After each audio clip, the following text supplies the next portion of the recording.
It's a shrine and battlefield, circus and proving ground, carnival and contest. It's a race driver's racetrack. Not the fastest, not the largest, but the toughest. It is Darlington, home of the Southern 500.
It begins like a circus.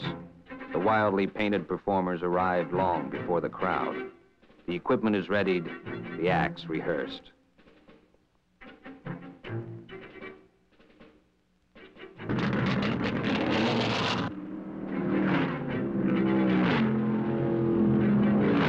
Practice here is as dangerous as a high wire act or being shot from a cannon. If you need the net, you shouldn't be here in the first place. Pete Hamilton's a driver who's won more than $100,000 this year. He's a cool professional who knows racetracks. But this track is special. The fast way around is up near the wall, and Hamilton gets too close. The car can be repaired in an hour or two, but a man's confidence can be shaken for days. Some top drivers hate to run here. No other track challenges a man as much as this one. They practice until it's time to qualify. Each car will now run 2 laps alone on the track. The average speed determines starting position in the race. First car on the qualifying line is driven by Fred Lorenzen, back in a race car after a 3-year retirement. Now the circus becomes a contest. Man and machine against the clock.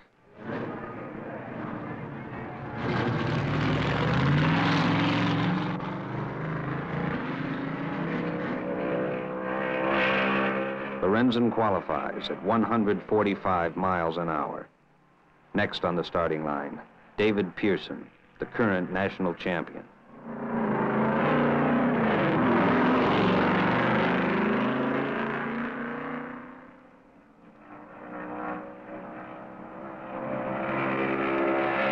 Pearson's first lap, 150 miles an hour. The crowd cheers, although the difference between Lorenzen and Pearson is only 1 1/4 seconds per lap. That, too, is part of racing. The unbelievable precision, the unrelenting pressure that makes the hand unsure and the mouth dry. Every driver is faced with this problem. How close can I come to my best speed and keep control? Because they are professionals, because they race to live and live to race, they swallow their fears and earn a starting position. Yet, there is always one who oversteps the invisible line.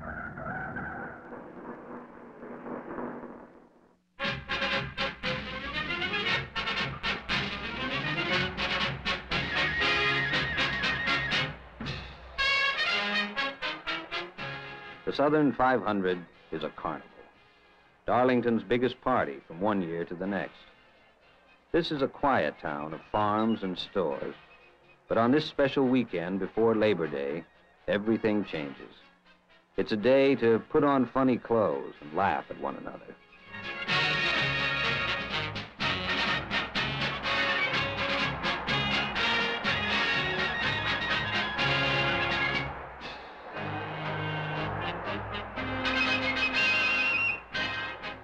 a circus, a Wild West show, a rodeo, all rolled into one.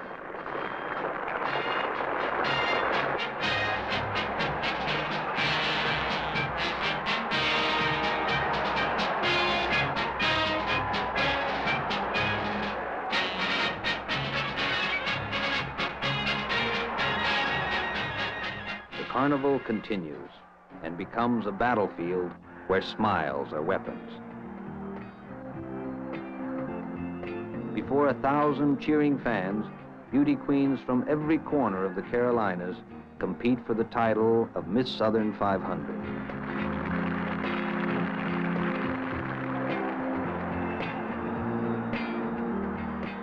Two years ago, the winner here became runner-up to Miss USA. Last year, Miss Southern 500 also won the title of Miss South Carolina World. Victory here can be a stepping stone to fame beyond their dreams. The winner, Miss Nancy Mitchum of Mount Pleasant, South Carolina.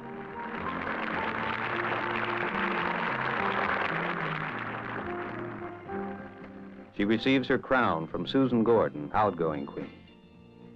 Nancy, an artist, dancer, and model, is only 18 years old and new to beauty pageant competition. She says again and again, "I can't believe it."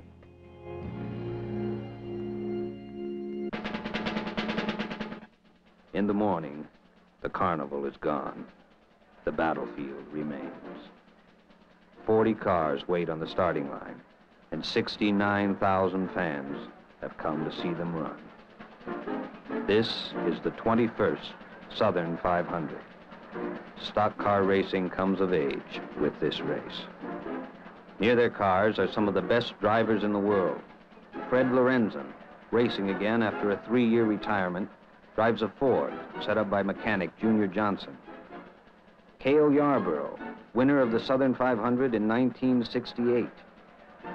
Richard Petty, more than 100 stock car victories. He drives a Plymouth. Buddy Baker, on the right, the son of 3-time Darlington winner Buck Baker. With him is Bobby Allison, both driving Dodges. Donnie Allison, Bobby's brother, at the wheel of a Ford. Bobby Isaac, a front runner in almost any race, drives a Dodge. Dave Pearson, fastest qualifier for this race, in a Ford. Gentlemen, start your engine!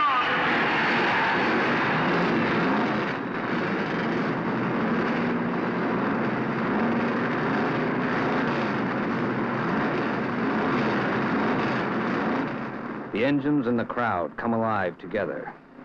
Now 40 drivers begin their fight for a part of the $137,000 purse and for the glory of winning this race. Only 2 former winners are in this starting field, Richard Petty and Cale Yarborough. The pace lap begins, a slow lap to warm the engines and give the drivers a chance to settle down. The fastest cars are special competition models, sleek Ford Talladegas, high-wing Dodge Daytonas, Plymouth Superbirds.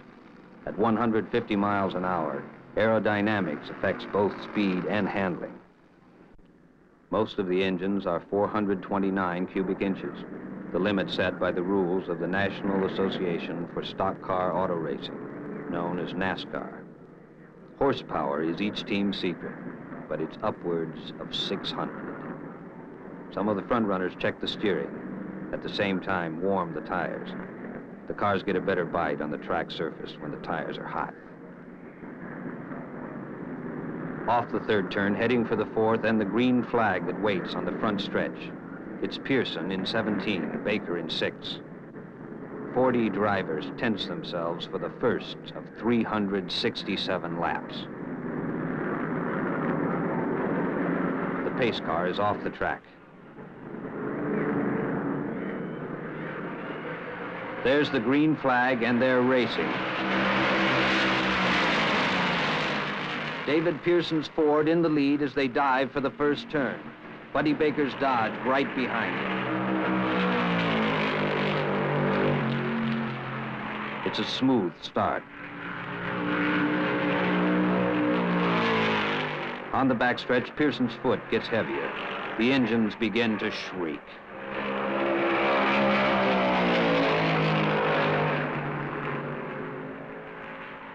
End of lap 1. Pearson, Baker, Bobby Allison, and Bobby Isaac. Isaac's trying to move up. Isaac passes Bobby Allison for 3rd spot. Donnie Allison is 5th, closing in behind his brother. Speed for the first lap, 145 miles an hour. The leaders pace themselves, waiting for time and hard running to cut down the competition. The leaders establish their positions. Behind Pearson and Baker are Isaac, Bobby Allison, Donnie Allison. In 6th spot, Cale Yarborough, and right behind him, Charlie Glotzback. The crowd settles down to enjoy the blur of speed and the music of the engines. Many fans have traveled hundreds of miles to see their favorites. Suddenly, Benny Parsons bashes the wall in the first turn. As Parson limps around, the caution signal slows all the traffic. The leaders use the slow caution laps to pit for fuel and new tires. Pearson, Baker, and most of the front runners are in. A 500-mile race is often a group of short races separated by caution flags. Most drivers will stop whenever there's an accident. A well-trained crew can refuel and change 2 tires before the rest of the field makes a full lap. After the pit stop, a car can get back into the race and join up right behind the rest of the field. A driver will lose a few positions, but not a whole lap. And that's the important part of the strategy. Baker is refueled and out again.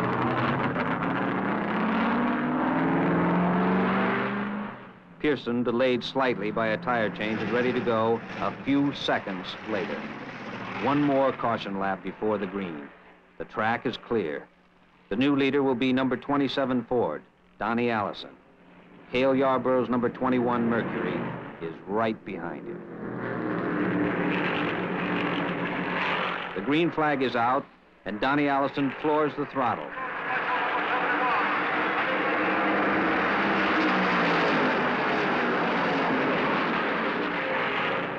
Allison's first, Yarborough second. Baker and Isaac are 3rd and 4th. Pearson has dropped back, but he's still a threat. It's a brand new race with half a dozen strong cars in the same lap, running almost 150 miles an hour.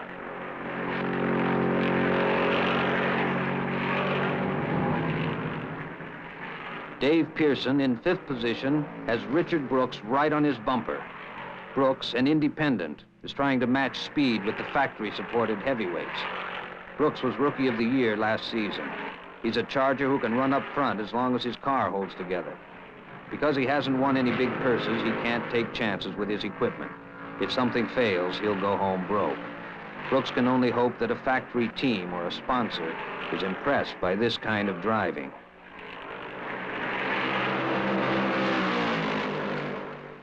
The Petty team, Pete Hamilton in number 40, Richard Petty in number 43, are running 8th and 9th.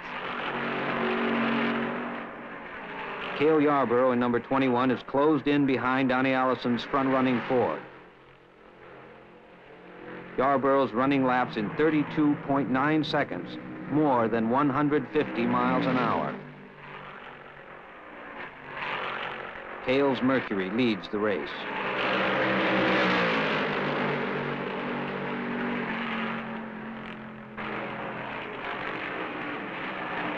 Allison's not convinced. On the backstretch, Donnie challenges, but Cale holds him off. Buddy Baker's in 3rd spot, right behind the leaders.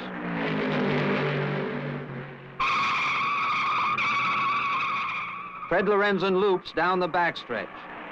Only great driving and a miracle keeps him between the fences and out of the way of other cars. Again, the yellow flag slows the field as the track is inspected. And again, the leaders drop out of the race to refuel. Time spent in the pits counts. There are no timeouts in a stock car race. Bobby Allison, one of the top contenders for the national championship, is refueled. Bobby has been running in the top 10 since the race began. Richard Petty's engine has been overheating. His crew tries to cool it.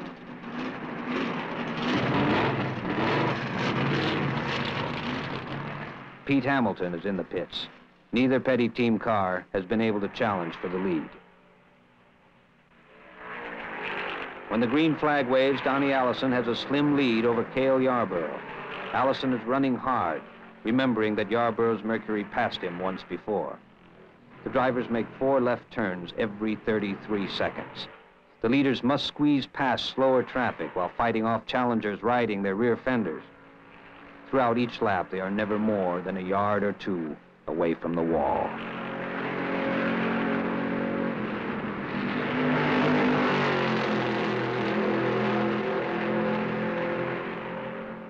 Donnie Allison slides into the wall in the first turn.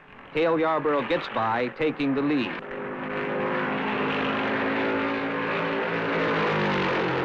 Dave Pearson also moves past Allison.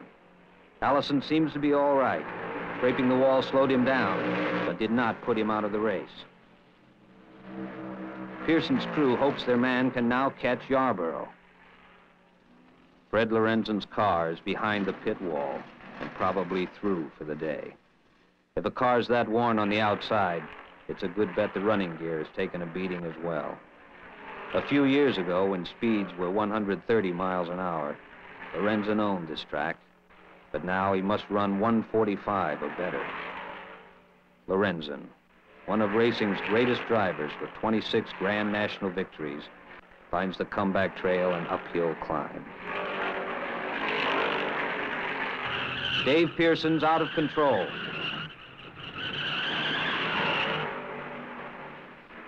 The national champion brings 2 tons of automobile to a stop 2 yards from the guardrail. The tires are flat-spotted, but after a pit stop, he'll be chasing the leaders again.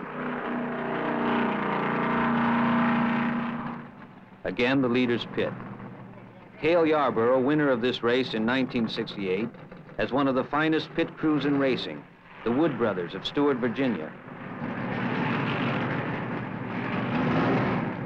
Donnie Allison, the second-place car, is also in the pits. In less than half a minute, Yarborough's crew fills the 22-gallon tank, changes tires, and wipes the windshield. Cale Yarborough's away first. Earlier, Cale proved he could pass Donnie Allison. Now Allison again finds himself behind Yarborough. It'll be a tough day's work to catch him. Donnie's brother, Bobby Allison, pits after a collision that has slowed his car and kept him from challenging for the lead. The driver feels something's wrong with the chassis, but the mechanics think the car's all right. There's no time to argue and only one way to find out. Drive it. There's the green flag. Cale Yarborough, Mercury number 21, in the lead. Buddy Baker, Dodge, number 6, close behind in second place. Baker's been trying for the lead ever since he trailed Pearson in the first lap.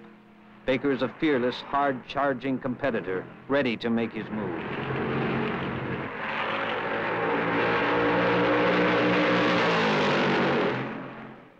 Baker tries the impossible.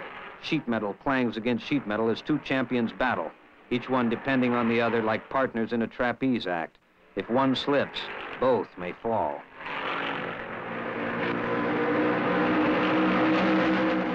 Running 150 miles an hour, Cale Yarborough fights off Baker.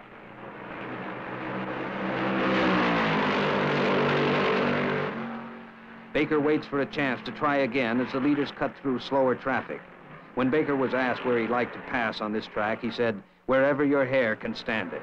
But passing is a bit easier coming off the 4th turn. And in the 4th turn, Baker gathers himself for another attempt.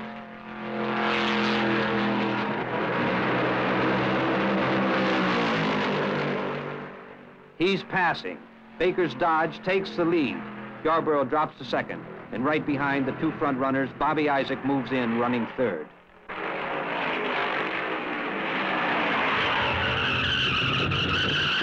James Hilton slides through the 4th turn. Hilton is another independent driver with first-class ability, but without the money for first-class equipment. Hilton knows the only way to meet expenses in this game is to be running at the finish. He has 1 Grand National victory, but 14 second-place finishes. Who knows what he'd do with top equipment? Baker, pursued by Yarborough, is turning laps at record speed. Baker's high-wing Dodge Daytona seems to stick in the turns, while Yarborough's Mercury Cyclone appears to have slightly more horsepower on the straightaway. But these factors alone don't win races. When equipment is equal, look to the man who wants to win.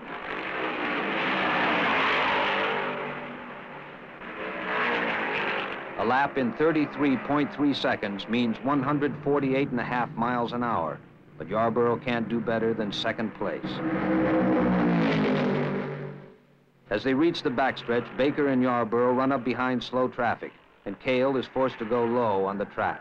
Yarborough's lost control.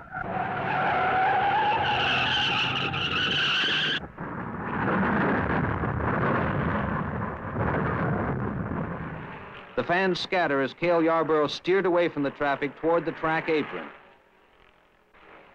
He's all right, getting out of the car. That was one of the wildest rides ever seen on this track. Let's try to understand how it happened. As Baker and Yarborough entered the backstretch, they found two slower cars ahead. Baker stayed up near the fence, but Yarborough dived low on the track to avoid the traffic. As he reached the end of the straightaway, Yarborough moved back into the traffic, getting ready for the third turn. Yarborough barely tapped the rear of Joe Frazen's car, but in doing so, started to slide. A quick loop, and suddenly he was heading for the fence, steering the car backwards at 100 miles an hour, trying to stay out of traffic. The car must be completely rebuilt to race again. Suddenly, a prime crew is out of it. Cale, uninjured, can ride the ambulance sitting up. It could have been worse. The green flag flies again, and Buddy Baker is the leader, at least for the moment. In second place, Donnie Allison's Ford, and right behind him, Bobby Isaac's Dodge. Baker's margin could be enough to win if he keeps it running. Allison is less than 15 seconds behind him and driving flat out. Baker's mechanic, Cotton Owens, a retired race driver, hopes that lightning won't strike. Baker has had hard luck throughout his driving career. Donnie Allison slams the wall in the first turn, a few inches from the spot he hit while leading Cale Yarborough earlier in the race. This time it's serious. That car is too badly damaged to run.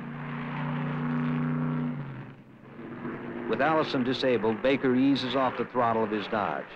He has a full lap lead on Bobby Isaac, running in second spot, and Dave Pearson, who has roared back into fourth position. Also, a lap behind is Pete Hamilton in third place. Richard Petty, Hamilton's teammate, is fifth. Buddy has been close to victory on many tracks, yet hasn't won a race in 2 years. He's dreamed about winning the Southern 500 since his father, Buck Baker, won here in 1953, when Buddy was 12 years old. Buck repeated his Southern 500 victory in 1960, and again in 1964. At 51 years of age, Buck Baker is still competing in the Grand Touring circuit. His son, Buddy, will have a long way to go before matching his father's record. Buddy sweats out the last few laps, with Bobby Isaac dogging his heels. Buddy's been this close before and seen victory snatched away. Cotton Owens waits. Each lap seems 30 minutes long, not 30 seconds. The white flag, one more lap. Bobby Isaac has moved closer, but there is an invisible gap of one full lap between the first and second place cars. There's no way for Isaac to win unless Baker throws it away. Half a lap now. Less than a mile to the pot of gold at the end of the rainbow. Baker has been running here 9 years and never won.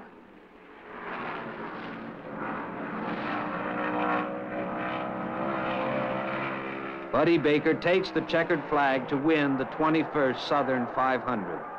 For Cotton Owens and the crew, it's a dream fulfilled. Earlier this week, Owens had been elected to Stock Car Racing's Hall of Fame.